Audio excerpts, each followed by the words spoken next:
Honourable Presiding Member, I think since the departure of the British, Sri Lanka is facing its most darkest economic crisis. At the rate at which this country has been in decline continues, and unless the incumbent government changes its course rapidly and most effectively, this country will go into bankruptcy. Those are the predictions. You might not default in paying, but you will run your reserves to the ground if your policies pursue. So that is the reality, Honourable Presiding Member, when the President decided to prorogue Parliament. And so one would obviously expect through that prorogation, because the prorogation was only for over a week,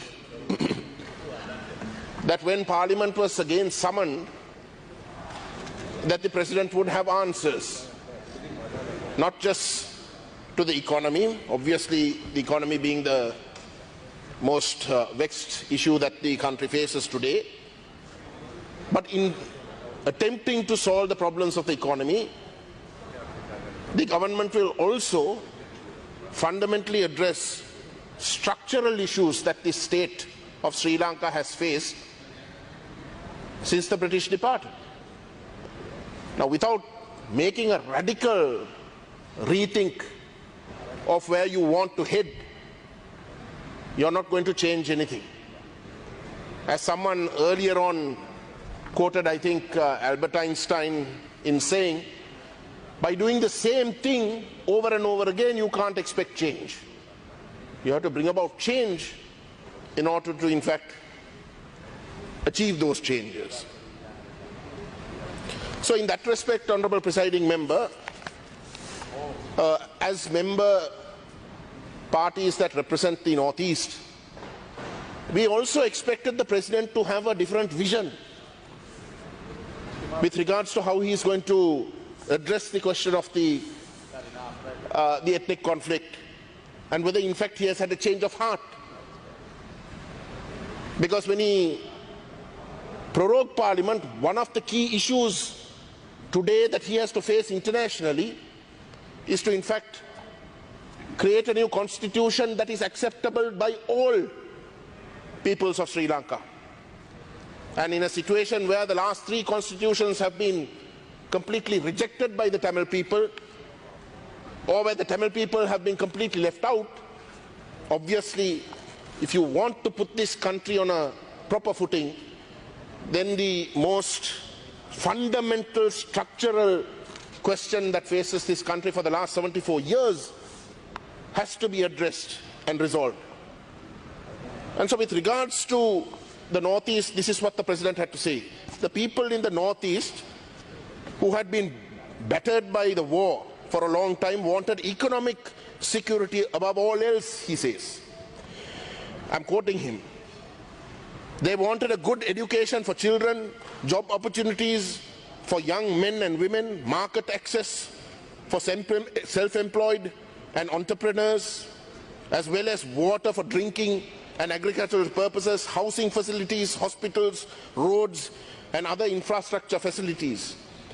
We regard government's prime responsibility towards reconciliation as providing such facilities to these people without discrimination. He goes on to say, therefore, I urge the members of Parliament representing the peoples of the North and the East in this Parliament to set aside various political ideologies, at least temporarily, and support the government's efforts to improve the living conditions of the people in your areas, he says. Now, Honourable Presiding Member, in that paragraph, the President says that the mandate the people have given is in fact for economic security, and that is the mandate that is predominant. And therefore it is because of that that he is asking these Tamil parties that represent the Northeast that are not part of his government, because all the other parties or individuals that were elected are in fact with his government, to forget our policies and our various mandates. But let's look at the mandates that we got. This government claims a 2/3 majority. The last parliament, in this parliamentary election, they got nearly 60% of the vote. But if you take the Northeast, Honourable Presiding Member, the parties seated in the opposition, the Tamil party seated in the opposition, who went before the people asking for a federal solution on the basis of the recognition of the Tamil nation, got a mandate that was much, much stronger than the 60% that this government has. In fact, the mandate that the Tamil people voted for, out of the 13 members that are seated in opposition, is well over 75%.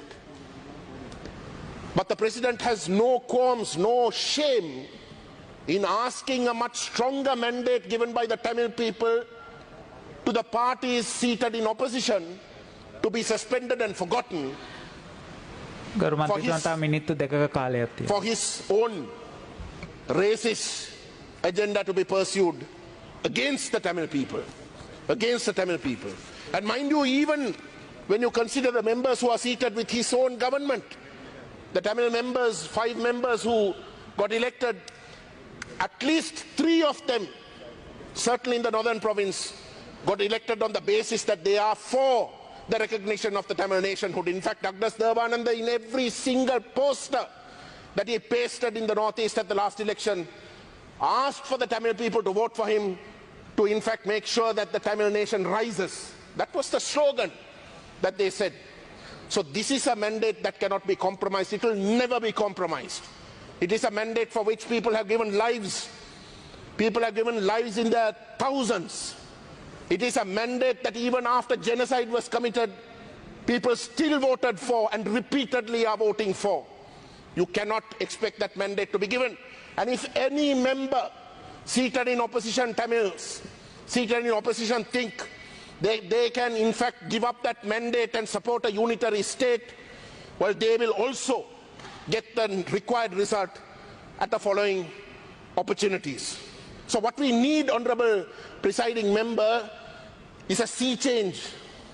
And that sea change obviously is not going to come from government benches. That is obvious. It has to come from opposition. But is there that change, is there that vision in opposition? Unfortunately not. You have the present SJB that thinks that the way forward is to try and outbid the Rajapaksas in their own campaign. To try and commit to a unitary state that is even more centralized. I'm winding up. That is more centralized. When you have policies that are so racist, you have members like the Honourable Sarath Fonseca who stands up and says that memorialization should be banned. So this is the sort of opposition that you have, and unless the opposition leader commits to policies that are genuinely an alternative, then the Tamil people will not vote on a basis of simply defeating the government and electing an opposition, whoever that may be. Those days are gone.